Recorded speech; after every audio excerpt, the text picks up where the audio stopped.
Welcome to our History channel. Don't forget to subscribe, hit the like button, and share this episode with a fellow history lover.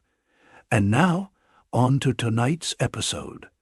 Northern Brazil, June 24th, 1542. As the dark waters of the Rio Negro loom below them, a group of Spanish conquistadors work feverishly to bring their rowboat to shore, while spears, darts, and arrows whiz by them. On shore, hundreds of native warriors lined the banks, chanting, dancing, drumming, and launching projectiles of all kinds towards the Spaniards, in an attempt to drive them back to their larger brigantine, situated in the middle of the river. The conquistadors are under the command of Francisco de Orellana, a hard-driving, veteran Spanish soldier and commander who now exhorts his men to fight on amidst the onslaught. They are, to a man, drenched in sweat, with some wearing the traditional conquistador-plated armor,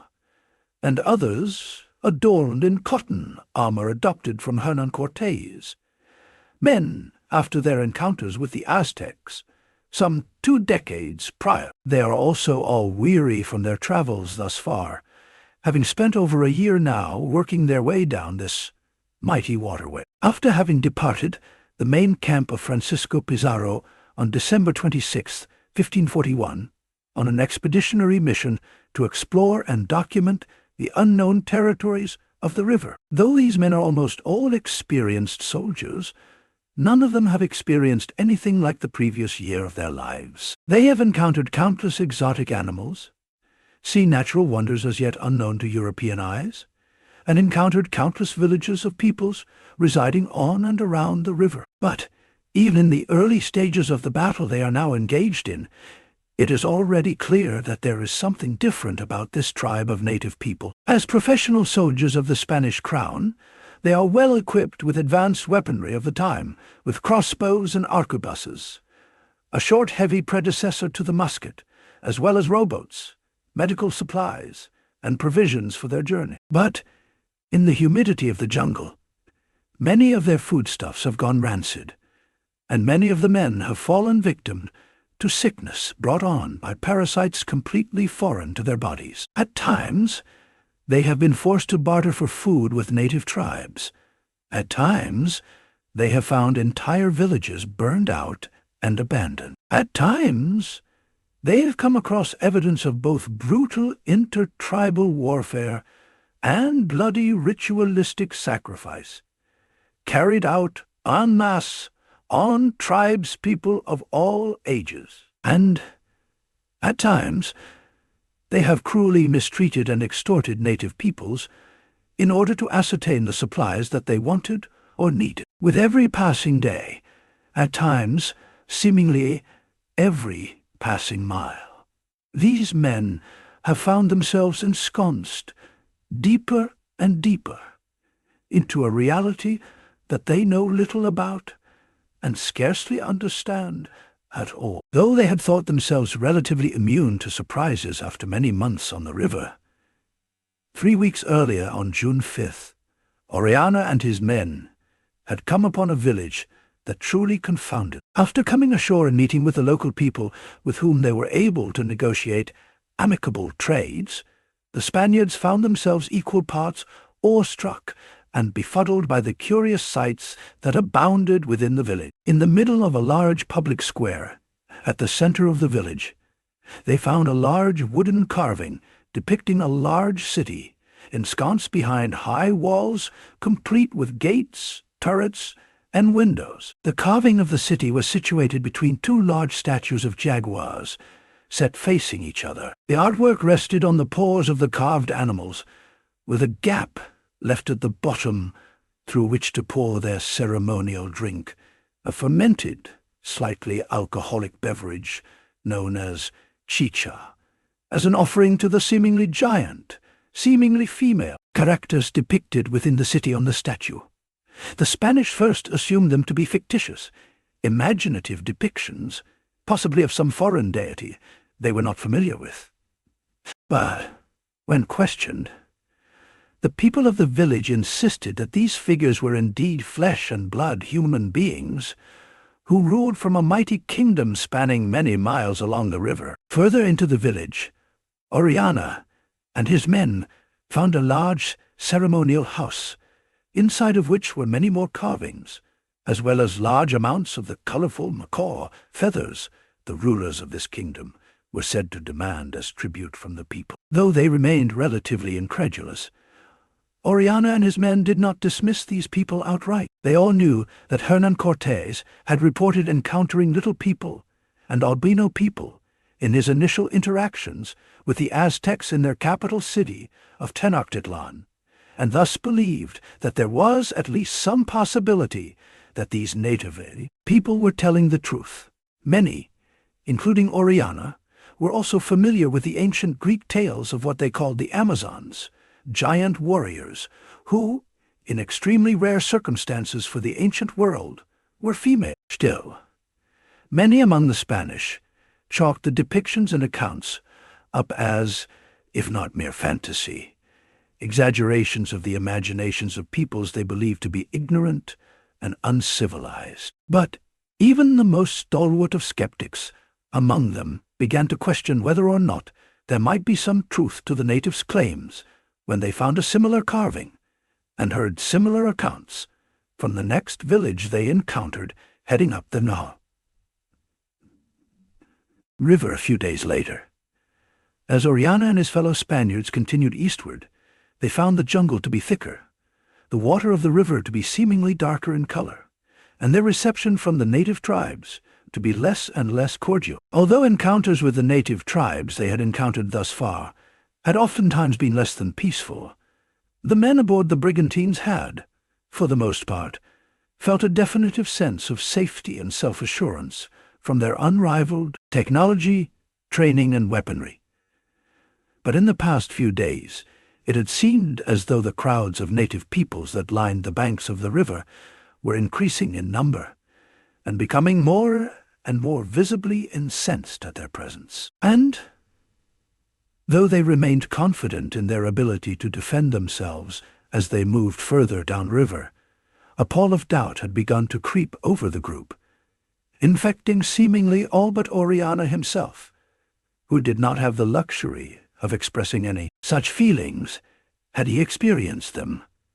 The group carried on, but what they saw next served only to intensify their feelings of dread and trepidation. A large river, known today as the Madeira, flowed into the Rio Negro, the earthy brown of its silted waters meeting the dark waters of the Rio Negro, in a swirling mix that provided an awesome and ominous spectacle for the men aboard the brigantines. Just past where the waters met, the Spaniards saw a large village situated on the slope of the northern bank of the Rio Negro. Along the banks leading up to the settlement from the river's edge, however, was a sight that would haunt many of the men's nightmares forevermore. Displayed on large racks that Orellana would refer to as picotas were dozens of human heads in varying stages of decay. This sight was a stark warning of, and testament to, the capabilities of the inhabitants of the village. Still, the shortage in food would drive Orellana to order the pillaging of several of the less imposing settlements that they would encounter over the next few days. On one occasion, finding the locals uncooperative, Orellana would order the wholesale burning of the village, razing all of its structures to the ground. On June 22nd, they would pass another large village situated on the northern shore of the Rio Negro, its buildings glistening white. However, they were unable to come ashore because of inclement weather. Now, 2 days later, while the rains and winds may have settled, the storm that is about to be unleashed upon Orellana and his men is only just beginning. It had started with a few canoes trailing the Spanish brigantines, with drummers and fifesmen droning out unnerving tunes as the oarsmen rowed under the direction of ornately crowned chiefs, who loudly rebuked the Spaniards for trespass. In an effort to placate them, Orellana had sent out a small chest on a float, filled with gifts and trinkets as a peace offering. But the tribesmen had simply fetched the small chest out of the water, smashed its contents, and laughed at them scornfully. Incensed by their seeming lack of respect, Orellana had ordered his arquebusiers and crossbowmen to pour several volleys of withering fire towards the pursuing warriors.